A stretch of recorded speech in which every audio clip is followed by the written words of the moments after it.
So guys varicocele detect हुआ है और वेरिकोसील से परेशान हो और ये लगता है कि ये वेरिकोसील मेरी लाइफ खराब कर देगा। ये आपका भ्रम है, क्योंकि उन सारी चीजों से पहले मैं आपका एक पेशेंट से रूबरू करवाना चाहता हूं जो पेशेंट रिकवर हुए हैं through doctor health. Hello friends, मेरा नाम सोहन है और मैं राजस्थान के एक शहर सूरतगढ़ से बिलोंग करता हूँ। आज से करीब 2 साल पहले मुझे पेशाब में खून आया था, तो मैंने सोचा कि ये शायद गर्मी की वजह से हो गया होगा। तो उसके बाद करीब 1 महीने के बाद फिर से यही हुआ, पेशाब में खून आया। तो मैंने डॉक्टर से बात की, उन्होंने कुछ गर्मी की पता नहीं किस चीज़ की उन्होंने मेडिसिन दी मुझे।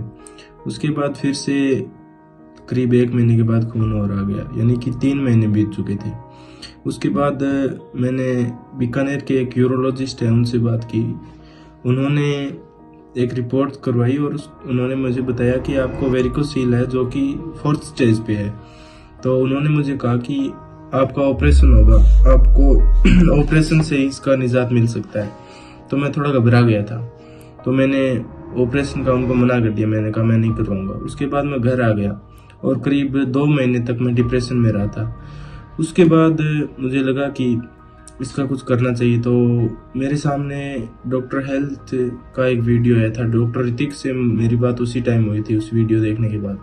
तो मैंने डॉक्टर ऋतिक से बात की, उन्होंने मुझे समझाया कि इसको हम नेचुरली सही कर सकते हैं। तो मैंने उनकी बात मान ली और उनसे मेरा इलाज शुरू करवा दिया। उन्होंने ना कि दवाइयों से, और मुझे साइकोलॉजिकली भी उन्होंने मुझे सपोर्ट किया था। तो आज मैं उनके इलाज की वजह से ठीक हो गया हूँ। तो thanks to doctor health, thanks to doctor Hrithik. So guys, इसमें आपने देखा होगा कि पेशेंट जो है वो बहुत सारी जगह से सफर कर रहा है। वो सफर कहाँ पर कर रहा है? अपनी अनईजीनेस, जिसको मैं बोल देता हूँ पेन। दूसरा, वो सफर कर रहा है अपने हार्मोन से।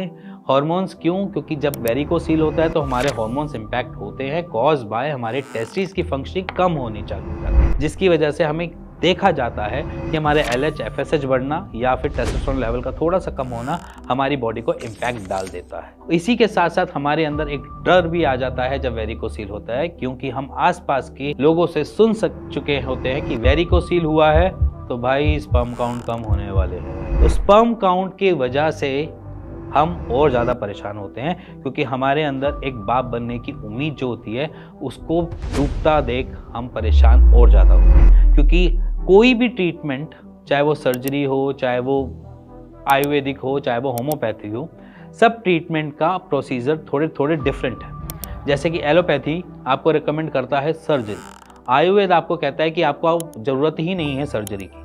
क्यों? क्योंकि हम सिंपली 3 चीज़ों पे फोकस करते हैं। सबसे पहला आपकी डाइट, दूसरा आपका ट्रीटमेंट जो भी मेडिकेशन चलती है उस बीच में, और थर्ड आपकी मेजर आ जाती है एक्सरसाइज। अब एक्सरसाइज क्या करती है? आपके ब्लड के फ्लो को वहाँ पे बेटर करने की कोशिश करती है, जिसकी वजह से हम देखते हैं कि इन्फ्लेमेशन नहीं हो और आपका पेन रिड्यूस हो। अब उसमें आ जाती है दूसरी चीज जिसमें हम बोलते हैं ट्रीटमेंट की। ट्रीटमेंट बेसिकली आपके ब्लड के फ्लो को बेटर करने की कोशिश करता है, आपको एट्रोफी होने से बचाने की कोशिश करता है। इसी के साथ आपकी टेस्टिस को इतने न्यूट्रिशन प्रोवाइड कर देता है कि वो अपने काम से, या जो उनका काम करने का तरीका है उसमें वो अच्छे से काम कर पाए। तो वहाँ पर भी आपकी समस्या थोड़ी सी सॉर्टेड हो जाती है और वहाँ पर भी आपका ब्रेन सेटल हो जाता है। सबसे लास्ट पॉइंट, आपकी डाइट को मैंने आज से रिफॉर्म कर लिया तो समझ लेना कि मेरी रीअकरिंग होने के चांसेस बिल्कुल नील हो जाते हैं। रीअकरिंग बोलते क्या है, पहले उसको समझा देता हूँ। जब वेरिकोसील की ठीक होने के बाद या सर्जरी होने के बाद दोबारा वेरिकोसील आता है, उसको रीअकरिंग बोलते हैं। तो रीअकरिंग वाली जो टेंशन है ना, उसको आप डाइट से सॉल्व कर सकते हो। उसके लिए मैंने एक पूरी वीडियो बनाई है, उसका लिंक भी मैं डिस्क्रिप्शन में डाल दूंगा, आप जाकर देख सकते हो कि कौन सी चीज़ें हमें खानी चाहिए, कौन सी चीज़ें नहीं खानी चाहिए। इसी के साथ अगर आपको ये वीडियो थोड़ी सी इन्फॉर्मेटिव लगी हो, थोड़ी सी अच्छी लगी हो, तो please like share bell icon दबा दीजिएगा। Till then take care.